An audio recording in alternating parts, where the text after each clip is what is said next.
Hello and welcome to the Rudra academy online classes. तो उम्मीद करता हूँ कि आप घर पर सुरक्षित हैं।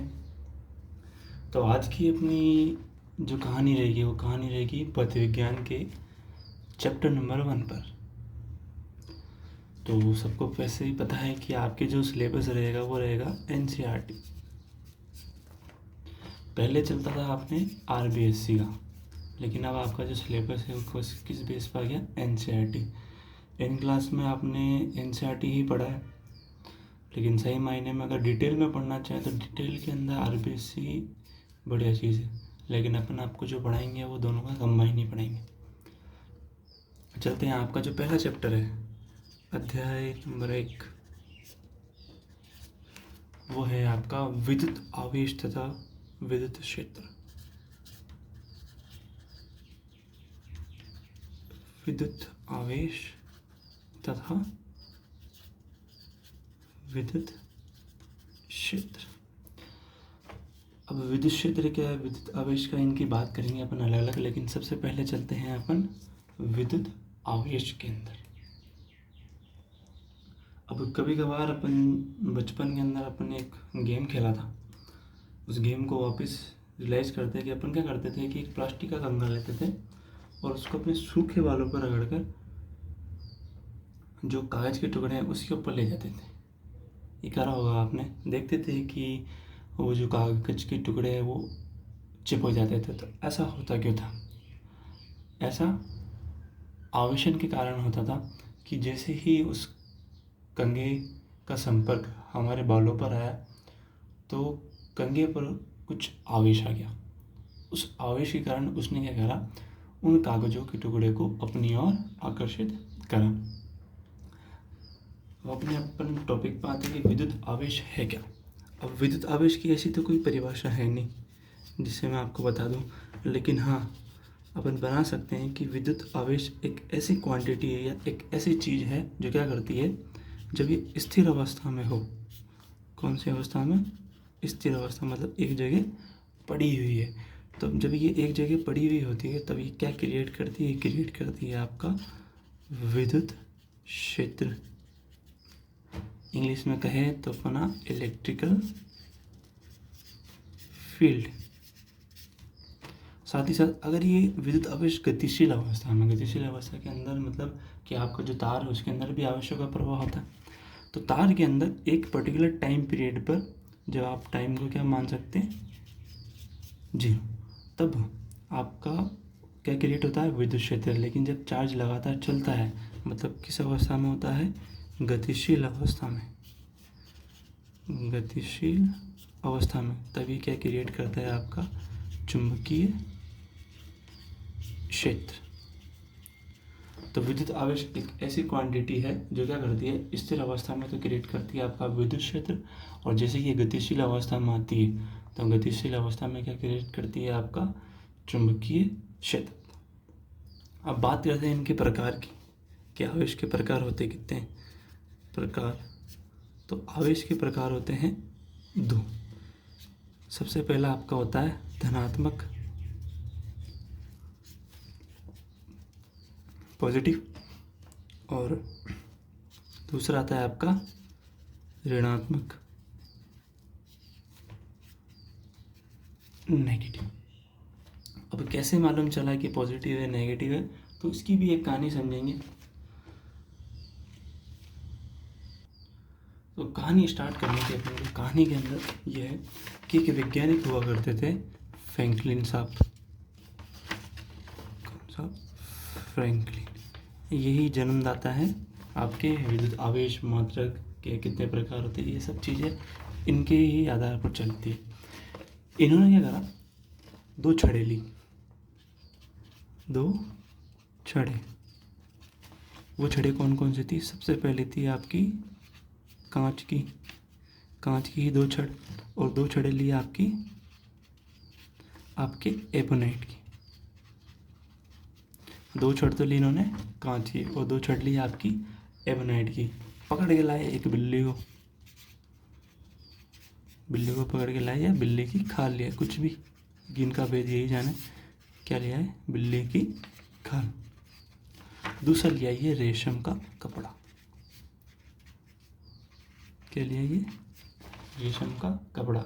इन्हीं 4 चीज़ें, सबसे पहले कांच की छड़, एबोनाइट की छड़, बिल्ली की खाल और रेशम का कपड़ा लिया। इन्हीं प्रयोगों से इन्होंने क्या निष्कर्ष निकाल दिया? इन्होंने निष्कर्ष निकाल दिया कि अगर आवेश सेम होगा तो आकर्षण होगा या प्रतिकर्षण होगा, क्या होगा, ये सब चीज़ें इन्होंने इन्हीं 4 चीज़ों से निकाल दी। सबसे पहले इन्होंने करा क्या? सबसे पहले नहीं, इन्होंने एक कांच की छड़, उसको नाम दे दिया प्रथम कांच की छड़। सबसे पहले इन्होंने लिया प्रथम कांच की छड़, एक उठा लिया इन्होंने कांच की छड़। इस कांच की छड़ को इन्होंने किससे रगड़ दिया? रेशम के कपड़े से, रेशम से कपड़े से। अब कपड़े से रगड़ने से इन्होंने करा गया, उसको लटका दिया किसी पर्टिकुलर जगह पर।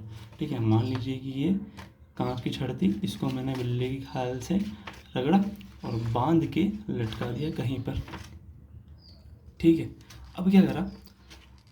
दूसरी छड़ ली, वही कांच की, सेकंड कांच की छड़ ली, उसी को किससे रगड़ा? रेशम के कपड़े से। ठीक है ना, मान लीजिए कि ये भी आपकी है एक कांच की छड़, इसको भी किससे रगड़ दिया? रेशम के कपड़े से। अब ये तो है लटकी हुई, जब इसको इसके पास लेकर गए, क्या करा इन्होंने? इसको इसके पास लेकर गए तो इन्होंने देखा कि ये छड़ें आपस में दूर हट रही है। क्या हट रही है? दूर हट रही है। ठीक है, पहला निष्कर्ष ये, पहला प्रयोग था इनका ये था। इसके बाद इन्होंने क्या करा? अब ली प्रथम एबोनाइट की छड़, प्रथम एबोनाइट की छड़। अब इसको किससे रगड़ दिया? लाए बिल्ली को पकड़ के, इसको रगड़ दिया उन्होंने बिल्ली की खाल से। फिर एक और दूसरी एबोनाइट की छड़ लेकर आए, उसको भी किससे रगड़ दिया? बिल्ली की खाल से। मान लीजिए कि ये प्रथम एबोनाइट की छड़ थी, उसको बिल्ली की खाल से रगड़ कर लटका दिया किसी, ये थी आपकी दूसरी एबोनाइट की छड़, इसको भी रगड़ कर कहाँ पर? बिल्ली की खाल से रगड़ कर पास में इसके लेके गए। तो वापिस इन्होंने देखा कि ये छड़ें भी आपस में एक दूसरे को क्या कर रही है? प्रतिकर्षित कर रही है। अब प्रतिकर्षित कर रही क्यों है? अपन उसका दिमाग लगाते हैं। देखो हुआ क्या कि रेशम के कपड़े से जब कांच की छड़ को रगड़ा, ठीक है, तो रेशम घर्षण से क्या हुआ? घर्षण से आवेश स्थानांतरण की एक प्रक्रिया हुई। उसी कारण क्या हुआ? कांच की छड़ के ऊपर कौन सा चार्ज आ गया? पॉजिटिव चार्ज, ये पहली चार्ज। अब वापस रेशम के कपड़े से कांच की छड़ को रगड़ा तो उसके ऊपर भी कौन सा चार्ज आ गया? आपका पॉजिटिव। तो पॉजिटिव पॉजिटिव मतलब समान आवेश लग रहे हैं अपन को। ठीक है ना, तो क्या कर रहे हैं? एक दूसरे को प्रतिकर्षित। तो इन्होंने ये निष्कर्ष निकाल दिया कि समान आवेश एक दूसरे को क्या करते हैं? प्रतिकर्षित करते हैं। बाद में अपन लिखेंगे इनको, वैसा का वैसा यहाँ हुआ। ठीक है, जब आपने एबोनाइट की छड़ को बिल्ली की खाल से रगड़ा, ठीक है, और दूसरी एबोनाइट की छड़ को बिल्ली की खाल से रगड़ा, तो बिल्ली की खाल से एबोनाइट की छड़ को रगड़ने पर उसके ऊपर कौन सा चार्ज आ जाता है? Negative charge. ठीक है, ऐसा कैसा यहाँ पर भी आएगा। तो समान चार्ज है तो एक दूसरे को क्या करेंगे? ये प्रतिकर्षित। अगर चार्ज क्या है आपका? सेम, तो एक दूसरे को क्या करते हैं? प्रतिकर्षित करते हैं। कहानी चल रही थी अपनी आगे, तो आगे कहानी के अंदर एक हल्का सा ट्विस्ट लेकर आते हैं। और अपन पहले तो क्या कर रहे थे? पहले दोनों ही छड़ समान थी। ठीक है, अब क्या कर रहे हैं अपन? अब छोड़ को अपन ने अलग अलग ले लिया। मान लीजिए कि ये जो गुलाब, ये जो दिख रही है आपको ब्लू, ठीक है ना, ये है आपकी कांच की छड़, इसको मैंने रगड़ दिया,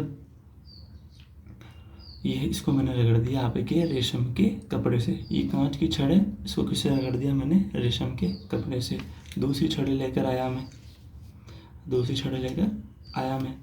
इसको मैंने रगड़ दिया आपकी बिल्ली की खाल से। कांच की छड़ को रेशम से, ये आपकी एबोनाइट को रगड़ दिया मैंने बिल्ली की खाल से। अब पहले प्रयोग के अंदर अपन को पता है कि जब कांच की छड़ को रेशम के कपड़े से रगड़ते हैं तो इसके ऊपर चार्ज आ जाता है पॉजिटिव।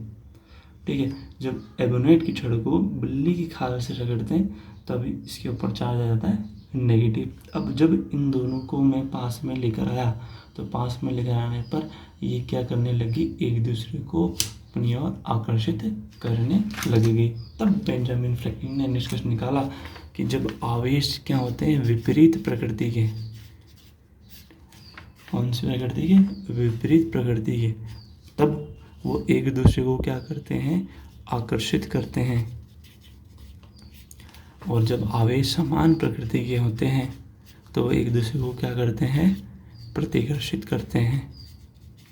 अगर इनका कॉम्बिनेशन बनाएं तो समझें कि अगर प्लस माइनस के पास जाए तो क्या होगा, आकर्षण, या माइनस प्लस के पास जाए तो क्या होगा, आकर्षण। इसी के विपरीत जब प्लस प्लस के पास जाए तो क्या होगा, प्रतिकर्षण, या माइनस माइनस के पास जाए तो भी क्या होगा, आपका प्रतिकर्षण। तो कहानी इतनी थी। अब इन्हीं कहानियों से अपन से निष्कर्ष ये निकाला है कि आवेश प्रकार कितने होते हैं। अपन ने देखा कि जब अपन किसी को आवेशित कर रहे हैं या निरावेशित कर रहे हैं, कुछ भी कर रहे हैं, तो जो चार्ज है वो या तो पॉजिटिव है या फिर नेगेटिव है, और पॉजिटिव नेगेटिव से मिलकर ही क्या बन रहा है, उदासीन। तो इसी पूरी कल्पना से कि समान चार्ज क्या करते हैं या विपरीत चार्ज क्या करते हैं, उस पूरी कल्पना से बेंजामिन फ्रैंकलिन ने निष्कर्ष निकाला कि जो आपका जो चार्ज है, जो आपका आवेश है, वो कितने प्रकार का रहेगा, 2 प्रकार का। पहला प्रकार आपका धनात्मक और दूसरा प्रकार आपका ऋणात्मक। अब अपन को कैसे पता कि कब कौन सा चार्ज किसको कब किसको रगड़ने से क्या होगा, किसके ऊपर पॉजिटिव चार्ज आएगा, किसी के ऊपर नेगेटिव चार्ज आएगा। तो उसके लिए अपन क्या करते हैं, कुछ चीज़ें लिख लेते हैं, नोट डाउन कर लेते हैं। सबसे पहली चीज़, जब आप कांच की छड़, अगर इस छड़ को आप रेशम के कपड़े से रगड़ते हैं, तो रगड़ने के पश्चात जो आपकी जो कांच की छड़ रहेगी वो हो जाएगी आपकी पॉजिटिव, और रेशम के कपड़ा क्या हो जाएगा आपका नेगेटिव। उसी के बाद अगर बिल्ली की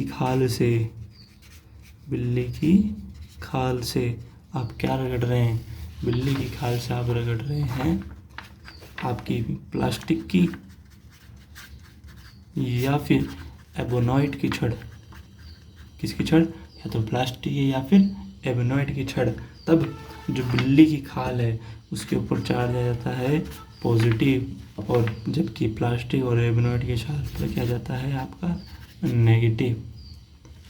यदि आप ऊनी कपड़े आप पहनते ही हैं, ऊनी कपड़े की बात करें, अगर ऊनी कपड़े के ऊपर आपने चाहे एबोनॉइड, चाहे प्लास्टिक, चाहे आपने रबड़, इन किसी की भी छड़ को रगड़ा तो ऊनी कपड़े के ऊपर आ जाता है आपका पॉजिटिव चार्ज, जबकि एबोनॉइड, प्लास्टिक और रबड़ की छड़ के ऊपर आ जाता है आपका नेगेटिव चार्ज। तो उम्मीद करते हैं आपको आवेश के प्रकार, कौन कैसे आकर्षित करता है, कौन कैसे प्रतिकर्षित करता है, किस चीज़ को रगड़ने से किसके ऊपर क्या आवेश आएगा, किसके ऊपर क्या आवेश नहीं आएगा, तो ये आपको समझ में आई होगा। धन्यवाद। जय हिंद।